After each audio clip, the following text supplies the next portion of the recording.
This is my video on the biochemistry behind bipolar disorder. So bipolar disorder is a mental health condition that causes extreme mood swings, and it doesn't have a cure as of now. The cause of this disorder is still unknown as well, but some current research has found that it could be inherited due to a correlation between the presence of certain genes as well as people that have the disorder. Some other research has also found a correlation between those that have the disorder and their brain structure, which showed that the structure of their brains differed from individual that have normal brains or that don't have the condition.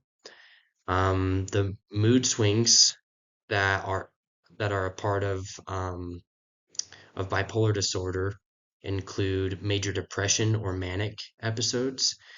Um, and a manic episode is can include many different symptoms, such as like lack of sleep or being unusually talkative, racing mind, making poor decisions.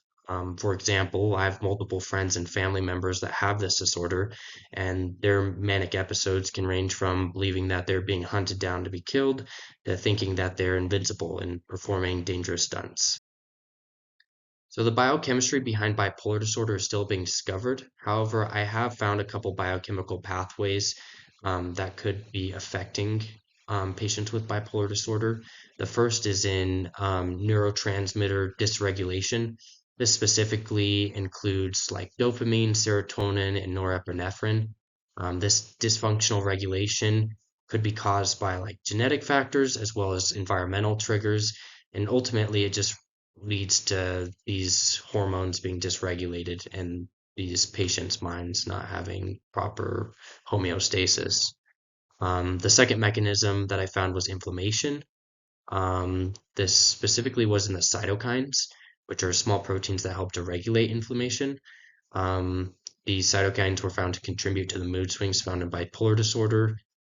Patients with bipolar disorder were found to have elevated levels of these cytokines during depressive as well as manic phases. The last thing was in brain structure changes. There was some neuroimaging studies that I found where they saw different changes between a healthy brain as well as a brain of a patient with bipolar disorder. Um, the main structures that were affected was one, the amygdala, which is critical in processing emotions and shows altered reactivity during different mood states. So, for instance, it was seen to be hyperactive during manic episodes, as well as had reduced reactivity during depressive phases. The second structure is the hippocampus, which changes volume in bipolar disorder. It reduces in gray matter. The hippocampus has implications for like memory and emotional regulation. And so patients with bipolar disorder see a lot of cognitive deficits. Um, the third structure that was affected was the functional connectivity between the amygdala and prefrontal cortex. These are associated with mood dysregulation. These alterations are most likely compromising the brain's ability to regulate emotional responses appropriately in patients with bipolar disorder. Treatment strategies for bipolar disorder typically involve a combination of medication, psychotherapy, lifestyle adjustments, and support systems. Medications for bipolar disorder include a few different categories, being mood stabilizers, antipsychotics, antidepressants, and anti-anxiety medication. Kind of jumping into what each one of these are. The mood stabilizers, they're a pretty fundamental medication in treating bipolar disorder, and they often include lithium, which is effective in reducing the frequency and severity of mood episodes. Lithium does this by stabilizing the release and uptake of serotonin and norepinephrine. Lithium also can inhibit glycogen synthase kinase 3, which has many roles, which include signaling between neurons. Inhibiting um, that receptor is also found to help stabilize mood and protect against having an overactive mind. The next mood stabilizer would be valproic acid, which is helpful in managing manic episodes as well as preventing mood swings. It does this by increasing GABA, which is an inhibitory neurotransmitter in the brain. This aids in keeping the patient calm and keeping them from being easily excited into a manic episode.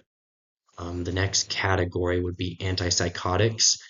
Um, Typical antipsychotics may be prescribed for treating manic or mixed episodes, and they also can assist with depressive symptoms. So, two of these antipsychotics would be olanzapine and quetiapine. They're often used in combination with mood stabilizers to enhance efficacy. Both of these medications block dopamine D2 and serotonin 5-HT2A receptors. However, quetiapine also partially activates the serotonin 5-T1A receptor, which provides additional serotonin, which therefore provides additional therapeutic benefits for patients that are in depressive states. The next category would be antidepressants. These may be prescribed cautiously by doctors. They can sometimes trigger manic episodes if they're not combined with a good mood stabilizer or antipsychotic. So they're just, you need to be careful with those ones.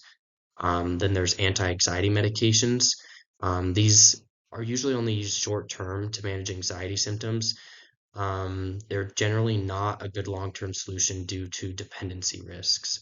And with all of these medications, continual evaluation is crucial because individuals usually require adjustments in their medication over time to maintain stability and minimize side effects. A lot of times, these medications, the efficacy of them wears out, and so they need increased dosages or to switch to a different medication.